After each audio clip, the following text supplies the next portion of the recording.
For the past 15 years, Professor Milgram has been studying the nature of obedience.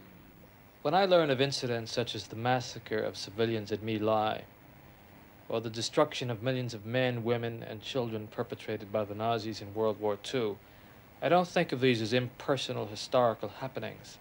Rather, I see them as real events mediated by human beings just like you and me. How is it possible, I ask myself, that ordinary people, who are courteous and decent in everyday life, can act callously, inhumanely, without any limitations of conscience? Consider that in 1944, in the town of Oradour in France, all of the residents of the town were taken into the village church. The church was doused with gasoline. It was ignited and everyone was killed. Another tragedy, you say, another newspaper headline. But it's more than that, isn't it? They were real people who actually carried the gasoline to the church. A real person ignited it. What is there in human nature that allows an individual to act without any restraints whatsoever, so that he can act inhumanely, harshly, severely, and in no way limited by feelings of compassion or conscience? These are questions that concern me. They've concerned philosophers and moralists too for many centuries. Philosophers have said that it's a matter of the competing obligations of the individual in relation to the state and to his own conscience. Moralists take a critical attitude. They say, well, this is something that oughtn't to be done. But I'm not satisfied with these answers. I want to know what implication they have for the nature of human nature. Now, there are some studies in my discipline, social psychology, that seem to provide a clue to this question. For example, a study by Professor Solomon E Asch, in which he tried to understand under what conditions an individual would abdicate individual judgment in the face of social pressure. Okay, please follow me. This is a reconstruction of Asch's experiment, designed to see whether a group can influence a person to deny the evidence of his very eyes. Unknown to the other person, all the participants are confederates of the experimenter, with the exception of the person himself, who is being tested to see if he will conform.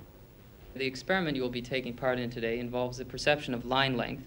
Your task will be simply to look at the line here on the left and indicate which of the three lines on the right is equal to it in length. So, for example, if you think the correct answer is number 1, you simply indicate that by stating 1. If you think the correct answer is 2, simply indicate that by saying the number 2. Why don't we proceed in the following manner? You'll give your answers first, you'll be second, you'll be third, and so on. Okay, let's begin with the first set of lines. Please begin. 3. 3. 3. 3. 3. And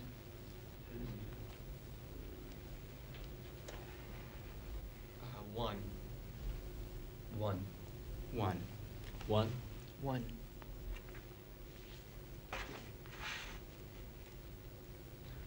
1. 1. 1.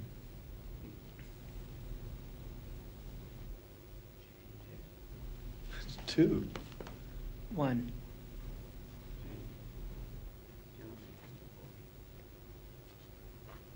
3. 3. 3.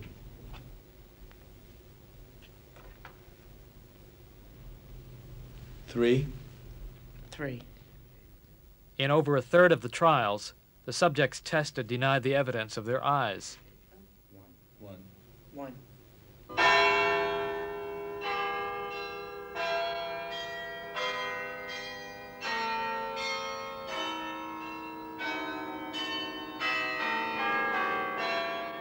In 1960, I came to Yale University. Previously, I had been working at Princeton for Professor Asch, who was writing a book on his conformity experiments. Now, Yale was my first teaching position, but it also gave me the opportunity I wanted to pursue some research of my own. I was very impressed with Asch's experiment because it showed with a kind of stark reality the degree to which individual action could be shaped by group pressure. We had seen individuals who denied the testimony of their own senses under the pressure of groups. The problem I wanted to study was a little different. It went a little bit further. It was the issue of authority, the degree to which a person would go along with authority, and particularly a malevolent authority. Under what conditions would a person obey authority who commanded actions that went against conscience? These are exactly the questions that I wanted to investigate at Yale University. And I went to Lindsley Chittenden Hall to find an answer to these problems. In order to study this problem, I thought it would be a good idea to bring subjects into a laboratory. And this is a reconstruction of the lab we had at Yale, with its experimenter's table, impressive apparatus, and so forth. The main idea would be to create a situation in which a person was told to act with increasing severity against another individual, and to see when he would turn to the experimenter and say, "No, I won't do this anymore." The first technical need of the experiment was to bring subjects into the laboratory. And we did this by placing an advertisement in a local newspaper. We asked subjects to take part in a study of memory and learning. A lot of people responded, and then we made specific appointments with them by telephone, asking them to show up at the laboratory at Yale University. Now imagine you had answered the advertisement and are arriving at the university at the time arranged. First, you are greeted by a man in a gray technician's coat, and he introduces you to a second volunteer and says you are both about to take part in a scientific experiment. He says it's to test whether the use of punishment improves the ability to learn. You draw lots to see who is to be the teacher and who the learner. The experiment was filmed with a hidden camera while it happened. Would you open those and tell me which of you is which, please? Teacher. Learner. Teacher. All right, now the next thing we'll have to do is set the learner up so that he can get some sort of punishment. So, learner, would you step Now you see the learner strapped into a chair, and electrodes are placed on his wrist. The experimenter says when he makes a mistake in the lesson, his punishment will be an electric shock. And this electrode paste is to provide a good contact to avoid any blister or burn. Do you have any questions now before we go into the next room? No, but I think I should say this. About 2 years ago, I was in the Veterans Hospital in West Haven. Mm-hmm. And while there, they detected a heart condition. There's nothing serious. But as long as I'm having these shocks, how strong are they? How dangerous are they? Well, no, although they may be painful, they're not dangerous. Mm-hmm. Anything else? No, that's all. All right, teacher, would you take the test and be seated in front of the shock generator, please, in the next room? Now, as teacher, you are seated in front of this impressive-looking instrument, the shock generator. Its essential feature is a line of switches that goes from 15 volts to 450 volts, and a set of verbal designations that goes from slight shock to moderate shock, strong shock, very strong shock, intense shock, extreme intensity shock, and finally XXX, danger severe shock. Your job, the experimenter explains to you, is to teach the learner a simple word pair test. You read a list of words to him like blue girl, nice day, fat neck, and he has to indicate by means of an answer box which words were originally paired together. If he gets each answer correctly, fine, you move on to the next pair. But if he makes a mistake, you are instructed to give him an electric shock, starting with 15 volts, and you increase the shock 1 step on each error. Now the question is, how far will you proceed on the generator before you turn to the experimenter and refuse to go any further? Before carrying out the experiment, I wanted to know how people thought they would behave in this situation. And so I asked them to predict their own performance. And when people are asked to do this, they give a rather consistent answer. Okay, well, I'd like to believe that as soon as I felt that the person was in pain, that I would probably stop. I'm a person who is in a scientific field, and therefore I don't think I have absolute faith in scientific authority. So I'd probably, after a while, become suspicious and be a little bit dubious about the whole experiment. I would stop right here and get me out, okay? I'm not a sadist, so like I wouldn't run it up to 450 volts. I don't think that I could go to the end. Why not? It's another man. I wouldn't want it done to me. I'd back out. But what if the experimenter said you have no choice? You must give him more powerful shocks. If I had no more choice, I'd go to 180, but no higher. I'd definitely walk out after 180. I'd like to think I wouldn't do it. Why not? Of course, you've got a choice in life to do whatever, you cannot have people telling you what you can and can't do when it comes to something that vital. Now, we posed this question to several groups, psychiatrists, psychologists, and ordinary workers. And they said virtually the same thing, that almost no one would go on to the end. The psychiatrist said, for example, that of 1,000 subjects, perhaps one would proceed to the highest level on the generator. But I'm not interested in opinions. I'm interested in how people actually behave.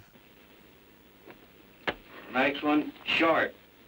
Sentence, movie, skirt, time. Answer, please. Wrong. Under 65 volts. Time. Let me out! That guy's hollering in there. Continue, please. Go on.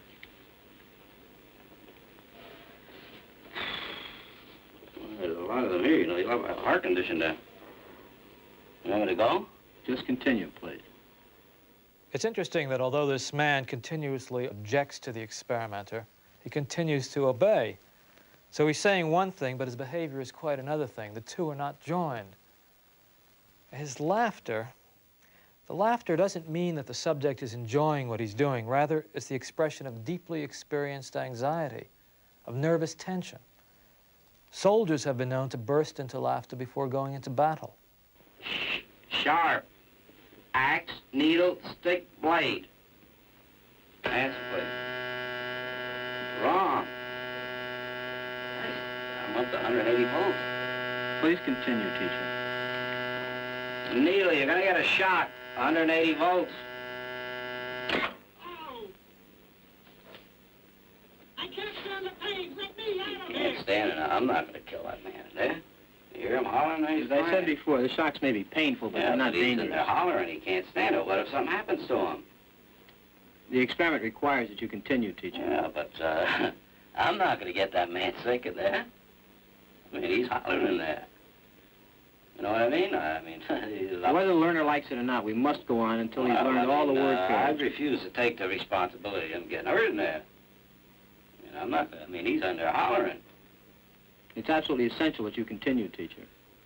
There's too many left here, and geez, he gets wrong here. There's too many of them left. Who's going to take the responsibility if anything happens to that gentleman? I'm responsible for anything that happens here. Continue, please. All right, next one, slow. Walk, dance, truck, music. Answer, please. Wrong. 195 volts. Dance. Let me out of here. Let me out of here. Continue, please. Now, this man is not enjoying what he's doing. He's going on, he's administering the shocks because of his relationship to the experimenter, and not because of any pleasure he gets from his actions. This is a very important point because many people misinterpret the actions of the subjects. They say that they go on because they're aggressive or sadistic. This just isn't the case. Later on, we did an experimental variation that brings out this point. The experimenter actually left the laboratory, leaving the subject alone with the victim. Thus, he had ample opportunity to gratify his impulses. But in this variation, subjects actually administer lower-level shocks than when the experimenter is present. No, it's not sadistic impulses. Rather, the subject goes on because he's locked into a situation from which he is unable to escape.